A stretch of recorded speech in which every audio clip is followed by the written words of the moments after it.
હરિઓમ વિદ્યાર્થી મિત્રો, ધોરણ 9 વિષય ગણિત, પ્રકરણ 5 યુક્લિડની ભૂમિતિનો પરિચય. મિત્રો, આ ચેપ્ટરની અંદર આખો વિડીયો એકવાર વ્યવસ્થિત જોઈ જાજો. સાવ ઇઝી ચેપ્ટર છે અને આખું થિયરિટિકલ ચેપ્ટર છે. એકવાર આખો વિડીયો વ્યવસ્થિત જોઈ જશો તો આરામથી સમજાઈ જશે. આ ચેપ્ટરમાં ખાલી ભૂમિતિ આવ્યું એટલે આપણને એમ લાગે કે અઘરું ચેપ્ટર હશે, બાકી આ ચેપ્ટરની અંદર કાંઈ છે જ નહીં. આરામથી આખો વિડીયો એકવાર વ્યવસ્થિત જોઈ જાજો એટલે આવડી જશે. તો સૌથી પહેલાં આપણે વિડીયોની અંદર જોઈએ એનું નામ શું, તો કે યુક્લિડની ભૂમિતિનો પરિચય. હવે આ યુક્લિડ છે એ ગણિતશાસ્ત્રી હતા, ગ્રીકના ગણિતશાસ્ત્રી હતા. અત્યારે આપણે ખાલી આનું પછી જોશું ભૂમિતિનો મતલબ સમજીએ. ચાલો, હવે ભૂમિતિની શરૂઆત કોણે કરી એ મહત્વનું છે, બરાબર. યુક્લિડ ભાઈ તો પછી એવા. ચાલો, ભૂમિતિ એટલે શું? સૌથી પહેલાં તો ભૂ એટલે જમીન, એટલે કે પૃથ્વી. મિતિ એટલે કે માપન, જમીનનું માપન. એવું થયું ને. કોઈ વસ્તુ આપણે લઈએ, ખરીદીએ, એટલે કોઈક એરિયા ખરીદીએ તો એ માપ તો કરવું પડે ને, કેટલું હશે, બરાબર. એ માપવી કઈ રીતે, એના માટે ભૂમિતિની રચના થઈ, બરાબર. સૌ પ્રથમ ભૂમિતિની રચના કોણે કરી એ મહત્વનું છે. મેં બધું અહીંયા પહેલાં લખી જ નાખ્યું છે, બરાબર. હવે ભૂમિતિનો પાયો કોણે નાખ્યો, તો કે થેલ્સ. થેલ્સ છે એ ગ્રીકના વતની હતા, જેને ભૂમિતિના પ્રણેતા ગણવામાં આવે છે. આ બધું એક છે ને એકવાર પાકી બુકમાં લખી નાખજો, બરાબર. આમાંથી એક માર્કવાળા પ્રશ્નો જ પૂછાશે, આમાં કોઈ દાખલો નથી. આગળ જોઈએ. થેલ્સના શિષ્ય તો કે પાયથાગોરસ, અથવા તમને એમ પણ પૂછાય કે પાયથાગોરસના ગુરુ કોણ, તો કે થેલ્સ, બરાબર. હવે એના પછીનું પોઈન્ટ, ઈસવીસન પૂર્વે 800થી ઈસવીસન પૂર્વે 500ના ગાળામાં સુલભા સૂત્રનું સર્જન થયું. હવે સુલભા સૂત્ર શું છે એની પહેલાં અહીંયા શું કીધું, 800થી 500. જનરલી આપણે વાત કરીએ તો શું કરીએ, 1997થી 2020, બરાબર ને. 2020થી 2030, 2030થી 60, એટલે આપણે આગળ જઈએ, વધતી જાય. પણ અહીંયા જુઓ ઘટી. 800થી 500 એટલે શું, ઈસવીસન પૂર્વે, એટલે કે ઈસુ ખ્રિસ્ત હતા ને એના જન્મ પહેલાં ઊંધું હાલતું, ત્યારે ઊંધું હાલતું બધું, એટલે 800 પછી ઘટી જાય. એ રીતે 800થી 500 પહેલાં ઊંધું હાલતું બધું, હવે સીધું હાલ, ત્યારે સુલભા સૂત્રનું સર્જન થયું છે. તો ભૂમિતિના બધા ખ્યાલો જે છે એ સુલભા સૂત્રની અંદર આપેલું છે. કોઈ પણ બાબત હોય ને એમાં ભૂમિતિ નામ આવે ને એટલે બધી વસ્તુઓનો સમાવેશ સુલભા સૂત્રની અંદર હોય. હવે ગ્રીકના જ હોય બધું એવું તો નથી, ભારતના હોય ને. ચાલો ભારતના કીએ તો એનું જોઈએ. ભારતના ગણિતશાસ્ત્રી તો કે આર્યભટ્ટ, પછી ભાસ્કરાચાર્ય અને બ્રહ્મગુપ્ત, એ બધાએ ભૂમિતિમાં પોતાનો ફાળો આપ્યો છે. હવે ચેપ્ટર ઉપર જઈએ કે યુક્લિડની ભૂમિતિનો પરિચય. હવે એના ભૌતિક પદાર્થો હતા. ચાલો, ઘન પદાર્થ. બાજુમાં જો મેં ઘન પદાર્થની આકૃતિ દોરી છે. હવે તમને ઘન પદાર્થ કહે ને એટલે આ પ્રકારનું બોક્સ આવી જવું જોઈએ. બોક્સને કેટલા પરિમાણો, તો કે 3. જુઓ, લંબાઈ હોય, પહોળાઈ હોય અને ઊંચાઈ પણ હોય. એટલે કે 1, આ 2 અને આ 3, એટલે કે 3 પરિમાણ હોય. પછી સપાટી. હવે આ સમજો કે આ એક બોર્ડ છે, એટલે કે લંબચોરસ છે. હવે લંબચોરસ છે ને એને 2 પરિમાણ હોય, એક લંબાઈ હોય અને એક પહોળાઈ હોય, એટલે એને કેટલા, 2 પરિમાણ. એના પછી આવે રેખા. હવે રેખા આમ દૂર નાખી, એને શું હોય, ખાલી લંબાઈ જોઈએ, એટલે પહોળાઈ તો હોય નહીં, એટલે ખાલી લંબાઈ, એટલે કે એને એક પરિમાણ. હવે બિંદુ, હવે આને લંબાઈ ન હોય ને પહોળાઈ ન હોય ને ઊંચાઈ પણ ન હોય, એટલે શું, એક પણ પરિમાણ હોય નહીં. હવે આપણે ચેપ્ટરના મુખ્ય મુદ્દાઓ વિશે ચર્ચા કરીએ. ચાલો જોઈએ. હવે યુક્લિડ ભાઈએ છે ને એક પુસ્તક લખ્યું. પુસ્તકનું નામ શું, તો કે એલિમેન્ટ્સ. હવે એલિમેન્ટ્સ પુસ્તકની અંદર એણે 13 પ્રકરણો લખ્યા. હવે એમાં પહેલું એટલે કે પ્રથમ પ્રકરણમાં એણે 23 જેટલી વ્યાખ્યાઓ આપી. આપણે બધી નથી શીખવાની, 23 પુસ્તકમાં 7 આપીશું તો આપણે 7 જ જોશું. ચાલો જોઈએ. બિંદુને કોઈ ભાગ નથી, એટલે કે હું આમ ટપકું કરું, આનો કોઈ ભાગ હોઈ શકે ન હોય ને, કે સફરજન તો છે નહીં કે આમાંથી વચ્ચેથી કાપી લે 2 ભાગ થઈ જાય, એટલે આનો કોઈ ભાગ નથી. પછી રેખા એ પહોળાઈ વગરની લંબાઈ છે. હવે આ જુઓ, રેખા દોરું તો એમાં આ સીધું આમ જો આમ કરીએ તો લંબચોરસ થઈ જાય ને, તો પહોળાઈ વગરની લંબાઈ, એટલે પહોળાઈ નથી, ખાલી લંબાઈ જ છે. ત્રીજું જોઈએ તો કે રેખાને અંત્ય બિંદુ હોય છે, એટલે હું આમ રેખા દોરું તો એને અંત્ય બિંદુઓ છે, 2 છે, બરોબર છે. એના પછી ચોથું જુઓ, જે પોતાના પરના બિંદુઓની સાથે સમાન રીતે રહેલી હોય એવી રેખાને શું, તો કે સીધી. હવે આમ 1 2 3 4 આમ બિંદુ કરું તો જે પોતાના પરના બિંદુઓની સાથે, એટલે કે આની ઉપરના બિંદુઓ છે એની સાથે સમાન રીતે, એટલે કે સરખી સમાન રીતે રહેલી હોય એવી રેખાને સીધી રેખા કહે છે. તો આ રેખા જે હશે એ સીધી જ હશે ને, કારણ કે બિંદુઓ એની ઉપર છે. હવે આમ બિંદુઓ હોય આમ આમ આમ આમ, તો એ તો કાંઈ સીધી રેખા ન થાય, આડી અવડી થાય, વાંકી ચૂકી થઈ જાય. એટલે બિંદુઓની સાથે સમાન રીતે હોય તો એને સીધી રેખા કહે છે. એના પછી તો કે પૃષ્ઠને માત્ર લંબાઈ અને પહોળાઈ હોય છે. એટલે પૃષ્ઠ એટલે શું, પૃષ્ઠ એટલે સપાટી, બરોબર. હવે એક બોર્ડ હોય તો એને કાં લંબાઈ હોય ને કાં પહોળાઈ હોય, 2 જ વસ્તુ હોય, એટલે પૃષ્ઠને માત્ર લંબાઈ અને પહોળાઈ હોય છે. કોઈ એક બાજુ લઈ લ્યો તો એની લંબાઈ પણ હશે ને પહોળાઈ પણ હશે, બરોબર. એ જ કહેવા માંગે છે.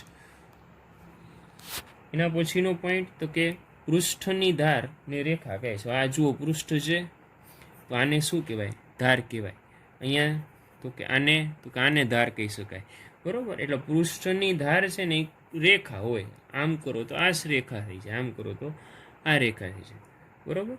જે સપાટી પોતાના પરની સીધી રેખાઓની સાથે એક સમાન રીતે રહેલા હોય તો તેવી સપાટીને સમતલ સપાટી કહે છે. જુઓ, હું આમ આ બધાય છે એ આમ એક રેખા આની સાથે ગોઠવાયેલા હોય તો આને શું કહેવાય, સમતલ. જે સપાટી પોતાના પરની સીધી રેખાઓની સાથે એક સમાન રીતે રહેલા હોય, આ એક સમાન થઈ ગયું, આ બધી સમાન રેખાઓ, તેવી સપાટીને શું કહેવાય છે, સમતલ. કારણ કે આ બધી આની અંદર આવેલી હશે. આટલું ક્લિયર. હવે આપણે શીખવાનું છે યુક્લિડે આપેલા સ્વયંસિદ્ધ સિદ્ધાંતો, જે આપણે માની લેવાનું, જે આખા ગણિતમાં ગમે ત્યાં ઉપયોગ થાય. આપણે રોજિંદા જીવનમાં પણ એનો ઉપયોગ કરતા હોઈએ છીએ, છતાંય આપેલા છે તો આપણે ભણી લેશું. એના પછી પૂર્વધારણાઓ આપેલી છે એ પણ ભણવાની છે. ચાલો હવે જોઈએ યુક્લિડે આપેલા સ્વયંસિદ્ધ સિદ્ધાંત. યુક્લિડે આપેલા સ્વયંસિદ્ધ સત્યો, આનો ઉપયોગ તમે રોજિંદા જીવનમાં ક્યાંક ને ક્યાંક કરતા જ હશો, બરોબર. હવે જોઈએ આ જે આપ્યા છે એક પછી એક જોઈએ. એક વસ્તુને સમાન હોય તેવી વસ્તુઓ એકબીજાને સમાન થાય. દાખલા તરીકે હું એમ કહું કે x બરાબર y, આમ હું લખું, આને સમાન છે. ચાલો હવે હું આમ લખું કે x બરાબર z પણ છે, બરાબર. હું ધારું છું ખાલી x બરાબર y પણ છે ને x બરાબર z પણ છે, તો શું આ બે એકબીજાને સમાંતર ન હોય જ ને. તો આમ પણ લખી શકાય ને કે y બરાબર z. એટલે આ પણ થાય ને. એટલે આપણને એમ કીધું છે કે એક વસ્તુને સમાન હોય તેવી વસ્તુઓ એકબીજાને સમાન હોય. ચાલો એના પછી જોઈએ. સરખામાં સરખું ઉમેરીએ તો સરવાળા સરખા થાય. હવે સરખામાં સરખું ઉમેરીએ એટલે દાખલા તરીકે આમ લઉં કે 5 બરાબર 5. ચાલો સરખું છે. હવે એમાં સરખું ઉમેરીએ એટલે કે બે બાજુ બે બે ઉમેરું તો શું થઈ ગયું? તો કે 7 બરાબર 7. તો શું થઈ ગયું કે સરખામાં સરખું ઉમેર્યું તો સરવાળા કેવા થયા? સરખા થયા છે ને. મજા આવે એવું છે ને. હવે એના પછીનું તો કે સરખામાંથી સરખું બાદ કરીએ તો કે જુઓ 5 બરાબર 5 છે ને સરખું. એમાંથી બાદ બાકી કરીએ -2 અને અહીંયા 2. હવે સરખામાં જ સરખું બાદ કરીએ તો જવાબ કેવો આવે? સરખો આવે. બાદ બાકી સરખી તો કે 3 બરાબર 3 છે ને. ચાલો એના પછીનું જોઈએ. એકબીજા પર બંધ બેસતી આવતી વસ્તુઓ એકબીજાને સરખી થાય. હવે ઉપર એક ગણિતનું પુસ્તક લઈએ અને એની ઉપર એક નીચે રાખીએ તો બે એકબીજાને બંધ બેસતું આવે તો એ બે વસ્તુઓ કેવી થાય? એકબીજાને સરખી થઈ. ચાલો એના પછી જોઈએ. આખું તેના ભાગ કરતાં મોટું હોય છે. હવે હું આખું લઉં એનો ભાગ કરી નાખું તો આટલું કાપી નાખીએ તો આ જે કાપ્યું એ આના કરતાં મોટું હશે. એટલે કે જુઓ એક આમ અડધું, હવે આ કટકું એનું. તો હવે આખું જે છે એ આના એ ભાગ કરતાં કેવું હશે? મોટું હશે. બરાબર ને. આના કરતાં તો મોટું જ હશે કે આના કરતાંય મોટું હશે. ગમે એ ભાગ લે એના કરતાં આખું તો મોટું જ છે. એના પછીનું જોઈએ. સરખી વસ્તુના બમણા એકબીજાને સમાન હોય. ચાલો એ સરખી વસ્તુ આ છે સરખી વસ્તુ. ચાલો એના બમણા કરું. બે સાઈડ બે બે ગુણી નાખી હાલો તો 10 10 તો થઈ ગયા સમાન. તો તમને શું કીધું કે સરખી વસ્તુઓના બમણા એકબીજાને સમાન થાય. સરખી અને બમણા કરી દીધા તો કેવા થઈ ગયા? સમાન થઈ ગયા ને. સાવ સહેલું છે. એકનું એક જ આયલા આવશે પણ સ્વયં સિદ્ધ સત્ય છે એટલે જોવા તો પડશે જ. ચાલો એના પછીનું જોઈએ. સરખી વસ્તુના અડધા એકબીજાને સમાન થાય. ચાલો હવે આ બે સરખી વસ્તુઓ છે એના અડધા કરીએ તો એકબીજાને સમાન થાય. તો આ લ્યો કે આ લ્યો સમાન હશે, આ લ્યો કે આ લ્યો સમાન હશે. એટલે સરખી વસ્તુના અડધા એકબીજાને સમાન હોય. હવે આના સત્ય વચનો હતા એટલે આ મુજબ થાય જ, એ યાદ રાખવાનું છે. એના પછી આપણે જોશું એની પૂર્વધારણાઓ જે ફક્ત ભૂમિતિમાં જ ઉપયોગ થાય છે. આખા ગણિતમાં ઉપયોગ નહીં થાય. બરાબર. સ્વયં સિદ્ધ સત્યતા એ બધે ઉપયોગ થાય. ચાલો એની પૂર્વધારણાઓ જોઈએ. યુક્લિડની પૂર્વધારણાઓ. પૂર્વધારણાનો ઉપયોગ ક્યાં થશે? ફક્ત ભૂમિતિમાં જ, બીજે ક્યાંય ઉપયોગ નહીં થાય. બરાબર છે. કારણ કે ભૂમિતિને લગતું છે એટલે. ચાલો પૂર્વધારણા નંબર 1. એક બિંદુમાંથી બીજા બિંદુમાં થઈને પસાર થતી એક સીધી રેખા દોરી શકાય. એટલે એક બિંદુમાંથી પસાર થતી એક જ રેખા દોરી શકાય. એક બિંદુમાંથી પસાર થઈ બીજા બિંદુમાંથી, એટલે કે એક અને એક બે બિંદુ છે એમાંથી પસાર થતી તમે એક જ રેખા દોરી શકો. આમ તો કે તો એ એક થઈ જાય, આમ તો કે એક થઈ જાય. એટલે બે બિંદુમાંથી ખાલી એક જ રેખા પસાર થાય. આટલું ક્લિયર. ચાલો એના પછીનું જોઈએ. પૂર્વધારણા 5.1.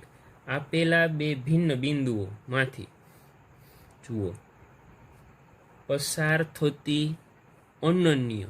અનન્ય એટલે લખીને રાખજો કે એક અને માત્ર એક જ. એટલે જુઓ આ રેખા હું દોરું,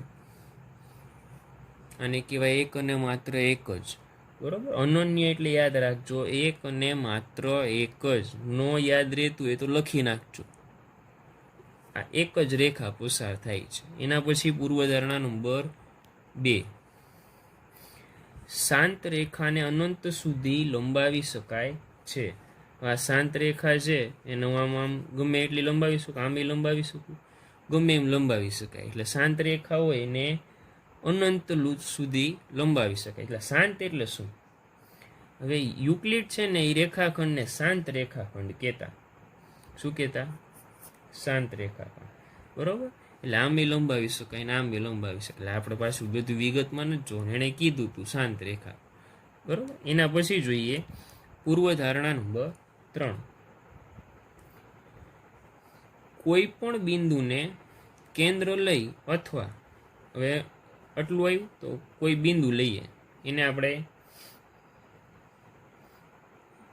કેન્દ્ર લઈ.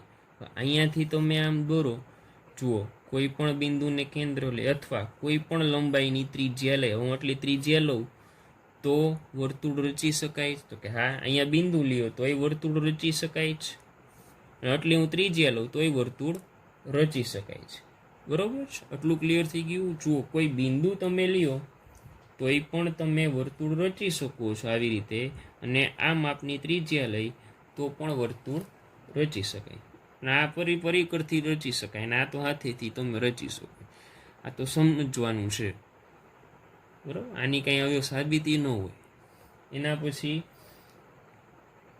ચોથું, પૂર્વધારણાઓ છે એ આપણે માની જ લેવાની છે. પૂર્વધારણા નંબર 4. બધા કાટખૂણા એકબીજા સાથે સરખા થાય. બધા કાટખૂણા એકબીજા સાથે સરખા થાય. હવે આ કાટખૂણા જોવા તો કે 90 અંશનો છે, તો આ કે આ તો કે એ 90 અંશનો, અહીંયા 90 અંશ, અહીંયા 90 અંશ. એટલે બધાય કાટખૂણા છે એકબીજાને શું થાય? સરખા થાય. બરાબર, આની કોઈ સાબિતી ન હોય. સમજાઈ ગયું? ચાલો, એના પછી પૂર્વધારણા નંબર 5. પૂર્વધારણા નંબર 5 પહેલાં આખી વાંચી લો, સમજાય તો આકૃતિ દોરશું. પછી જો બે રેખાઓને કોઈ ત્રીજી રેખા છેદે, એટલે કોઈક બે રેખા છે અને ત્રીજી રેખા છે, અને આ રેખાની એક જ બાજુ તરફના, એટલે કોઈ એક બાજુ હોય એના અંતઃકોણો, બરોબર, 8મા ધોરણમાં શીખી ગયા છો. જો જવા દીધું હોય તો યાદ નહીં, એને કંઈ યાદ હશે. સરવાળો બે કાટખૂણાના સરવાળા કરતા. કાટખૂણાનો સરવાળો કેટલો હોય? તો કે 90. તો આપણને શું કીધું છે? બે કાટખૂણાના સરવાળા કરતા ઓછો હોય, એટલે કે 180. બે કાટખૂણા તો 180 કરતા ઓછો હોય તો પ્રથમ બે રેખાઓને આ ખૂણાઓ તરફ અનંત સુધી લંબાવવામાં આવે તો એકબીજાને છેદે છે. બરોબર, તો આના ઉપરથી આકૃતિ દોરીએ. જોજો, જુઓ કે જો બે રેખાઓને, એટલે આ બે રેખા દોરી, એને કોઈક ત્રીજી રેખા છેદે, એટલે આ ત્રીજી રેખા મેં દોરી. બરોબર, એક જ તરફના અંતઃકોણો, એટલે આ રેખા છે એની એક જ તરફના અંતઃકોણો, એટલે કે આ અને આ. બરોબર, 8મામાં ભણી ગયા છે એટલે યાદ તો રાખવું જ પડશે. એટલે અંતઃકોણ હોય એ શું બનાવે? તો કે આમ સી બનાવે. બરોબર, 8મામાં આપણે ભણી ગયા છે. આ સી બન્યું, આમે સી બને. એટલે અંતઃકોણોનો સરવાળો બે કાટખૂણાના સરવાળા કરતાં ઓછો. એટલે બે કાટખૂણાનો સરવાળો 180. તો એ ક્યારે થાય? તો કે જો બે રેખા સમાંતર હોય તો. અહીંયા તો સમાંતર નથી, એટલે આ ખૂણો કદાચ 90 અંશ કરતાં મોટો હોય તો આ તો નાનો જ હશે. એટલે બેનો સરવાળો તો 180 થાય જ નહીં. 180 કરતાં કેવો હશે? ઓછો. તો તમને કીધું જ છે કે બે કાટખૂણાના સરવાળા કરતાં, એટલે કે 180 કરતાં ઓછો હોય તો પ્રથમ બે રેખાઓ, એટલે કે આ બે રેખાઓ, પ્રથમ બે એટલે આ બે રેખાઓ દોરી હતી, આ બે રેખાઓને આ ખૂણાઓ તરફ, એટલે કે આ ખૂણા છે એની તરફ અનંત સુધી લંબાવવામાં આવે. એટલે કે આમ હું અનંત સુધી લંબાવું તો ક્યાંક છેદે, એટલે કે એકબીજાને છેદે, એટલે અહીંયા છેદશે. એટલે આ પૂર્વધારણા છે, એટલે આમાં કોઈ સાબિતી હોય નહીં, પણ આ રીતે સમજાવી શકાય છે. બરાબર, હવે એક પ્રમેય છે એ આપણે જોઈએ. પ્રમેય 5.1. પ્રમેય 5.1. બે ભિન્ન રેખાઓમાં એકથી વધુ સામાન્ય બિંદુ ન હોય. એટલે કે શું કીધું છે? બે ભિન્ન રેખાઓ, એટલે મેં આ એક રેખા દોરી, બરોબર, અને પછી બીજી રેખા, એટલે બીજી રેખા દોરી, એમાં સામાન્ય બિંદુ એટલે કે બેયને છેદતી હોય અહીંયા, એટલે અહીંયા. તો આ આવું એક જ બિંદુ સામાન્ય હોય. હવે મારે આમ છેદાડવી હોય તો આમ છેદાય તો આ એક રેખા ન થઈ, બે રેખા થઈ, એટલે આ હાલે નહીં. એટલે તમને શું કીધું છે કે બે ભિન્ન રેખાઓમાં, આ બે અલગ અલગ રેખાઓ છે, એકથી વધુ સામાન્ય બિંદુ ન હોય, આ એક જ બિંદુ છે, બરોબર છે. એના પછી આપણે એક હજી પોઈન્ટ છે થિયરીનો, એ જોઈ લઈએ. એના પછી આપણે પ્રશ્ન એટલે કે ચેપ્ટર ઉપર જાશું. થિયરી છે થોડીક જ છે, ચાલો એ થિયરી જોઈ લઈએ. અને આખો વિડીયો પાછું તમે એકવાર વ્યવસ્થિત જોજો એટલે સમજાઈ જાય. એક જ વારમાં ચેપ્ટર સમજાઈ જશે જો આખો વિડીયો વ્યવસ્થિત જોશો ને. ચાલો એના પછીનો પોઈન્ટ જોઈએ. પ્લે ફેરની પૂર્વધારણા. એટલે પ્લે ફેર છે એ સ્કોટલેન્ડના ગણિતશાસ્ત્રી હતા. એણે 1729માં પૂર્વધારણા આપી છે. શું પૂર્વધારણા આપી? તો કે દરેક રેખા એલ